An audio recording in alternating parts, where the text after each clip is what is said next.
اپنے گواہوں کو درست کر لو، تم بھی ایک صحابیہ ہو، ذرا میرے ساتھ اس منظر کو تصور میں لاؤ اور اسے اپنے دل اور روح کی گہرائیوں میں محسوس کرو۔ تم اپنے نبی کریم صلی اللہ علیہ وسلم کی مجلس میں بیٹھی ہو، ان کے چہرہ مبارک کے دیدار سے اپنی آنکھوں کو نور اور ٹھنڈک بخش رہی ہو۔ تم نے اپنے دل کے کیوار پوری طرح کھول رکھے ہیں تاکہ ان کی گفتگو سن سکو، کیونکہ محبوب کی باتیں کانوں سے نہیں بلکہ دل سے سنی جاتی ہیں۔ اسی دوران ایک جنازہ گزرتا ہے تو صحابہ کرام رضی اللہ تعالیٰ عنہم اس کی تعریف میں اچھے کلمات کہتے ہیں۔ شاید تم انہیں یہ کہتے ہوئے سنو کہ یہ مرنے والا ایک وفادار دوست اور محبت کرنے والا شوہر تھا، ایک فرما بردار بیٹا اور نہایت سخی و کریم پڑوسی تھا، مسکینوں پر صدقہ کرتا تھا اور قرض داروں کا بوجھ بانٹتا تھا، شکستہ دلوں کی مسیحائی کرتا اور لوگوں کے کندھوں پر تسلی کا ہاتھ رکھتا۔ اس نے کتنی ہی بار کسی غمزدہ کے آنسو پوچھے ہوں گے اور کسی ٹھوکر کھانے والے کی مدد کے لیے ہاتھ بڑھایا ہوگا۔ یہ قرآن کا ہم نشیں تھا اور کثرت سے مسجد کی طرف چل کر جانے والا تھا۔ یہ سن کر نبی کریم صلی اللہ علیہ وسلم ارشاد فرماتے ہیں، واجب ہو گئی۔ کچھ ہی دیر گزری کہ ایک اور جنازہ وہاں سے گزرتا ہے، مگر اس بار صحابہ کرام رضی اللہ عنہم نے اس کی برائی بیان کی۔ شاید تم انہیں یہ کہتے ہوئے سنو کہ یہ مرنے والا ایک دھوکے باز دوست اور سنگ دل شوہر تھا، ایک نافرمان بیٹا اور ایسا پڑوسی تھا جس پر کبھی بھی بھروسہ نہیں کیا جا سکتا تھا۔ اس نے زندگی میں کبھی کسی مسکین پر صدقہ نہیں کیا، یہ اپنے اعمال سے لوگوں کے دل توڑتا تھا اور اپنی باتوں سے دوسروں کی عزت اور آبرو کو مجروح کرتا تھا۔ یہ قرآن کو چھوڑ چکا تھا اور اس کے قدم کبھی مسجد کی راہ نہیں جانتے تھے۔ یہ سن کر نبی کریم صلی اللہ علیہ وسلم نے ارشاد فرمایا، واجب ہو گئی۔ صحابہ کرام رضی اللہ عنہم عرض کرتے ہیں، اے اللہ کے رسول، کیا چیز واجب ہو گئی؟ آپ صلی اللہ علیہ وسلم ارشاد فرماتے ہیں، جس کے بارے میں تم نے اچھائی کی گواہی دی اس کے لیے جنت واجب ہو گئی، اور جس کے بارے میں تم نے برائی کی گواہی دی اس کے لیے جہنم واجب ہو گئی۔ تم زمین پر اللہ کے گواہ ہو۔ اب جب تم نے یہ سب سن لیا اور جان لیا کہ ایک دن تمہیں بھی کندھوں پر اٹھا کر تمہاری قبر تک لے جایا جائے گا، اور آج جن لوگوں کے ساتھ تم معاملہ کر رہی ہو یہی لوگ زمین پر تمہارے حق یا تمہارے خلاف اللہ کے گواہ ہیں، تو اپنے گواہوں کو درست کر لو، ایک نیک اور فرما بردار بیٹی بنو، تاکہ جب تم چلی جاؤ تو تمہارے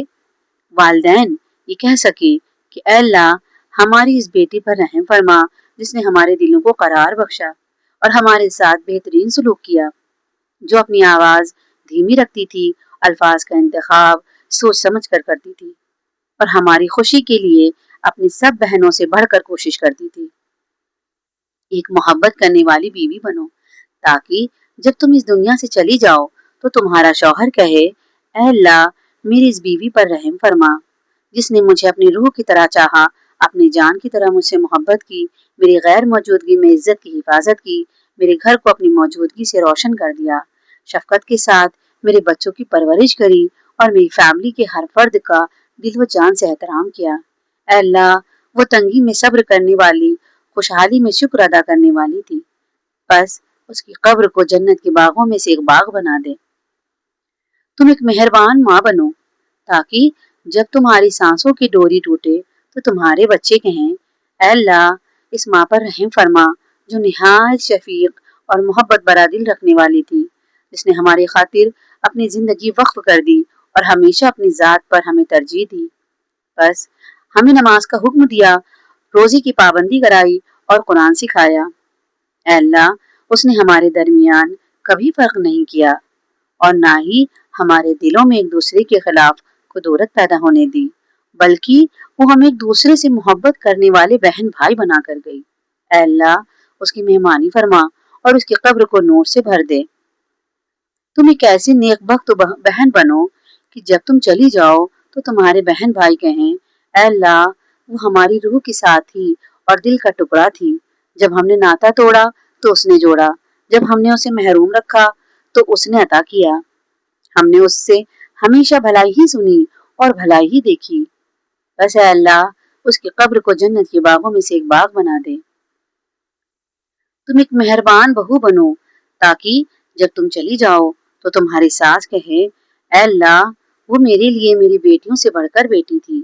اس نے میرے دل کو جوڑا، میرے جذبات کا خیال رکھا اور میرے بیٹے کو میری خدمت کی ترغیب دی۔ اے اللہ اس پر اسی طرح رحم فرما جیسے وہ مجھ پر رحم کرنے والی تھی۔ تم ایک نیک ساس بنو تاکہ جب تم چلی جاؤ تو تمہاری بہو کہے اے اللہ وہ میرے لیے میری ماں کے ساتھ ایک اور ماں تھی، جب بھی میں کمزور پڑی تو اس نے مجھے سہارا دیا، جب بھی میں اداس ہوئی تو اس نے میری دلجوئی کی اور اپنے بیٹے کو میرے ساتھ اچھا سلوک کرنے کا حکم دیا۔ اس نے اپنے دوسرے بچوں کو میرے بچوں پر ترجیح نہیں دی۔ اے اللہ آج اس کے ساتھ اپنے کرم کے شایان شان معاملہ فرما۔ تم ایک محبت کرنے والی پڑوسن بنو تاکہ جب تم چلی جاؤ تو تمہاری پڑوسن کہے اے اللہ وہ میرے لیے ایک بہن کی مانند تھی، مصیبتوں میں میرا مضبوط سہارا اور مشکل وقت میں عصا بن جاتی۔ اس نے کبھی ہمارا راز فاش نہیں کیا، نہ ہی ہماری عزت پر کبھی حرف آنے دیا۔ وہ ہمارے بیماروں کی عیادت کرتی اور مرنے والوں پر تعزیت کے لیے آتی، ہمیں کھانا بھیجتی اور سلام کرنے میں پہل کرتی۔ بس اے اللہ تو اس کے لیے بہترین پڑوسی اور محافظ بن جا۔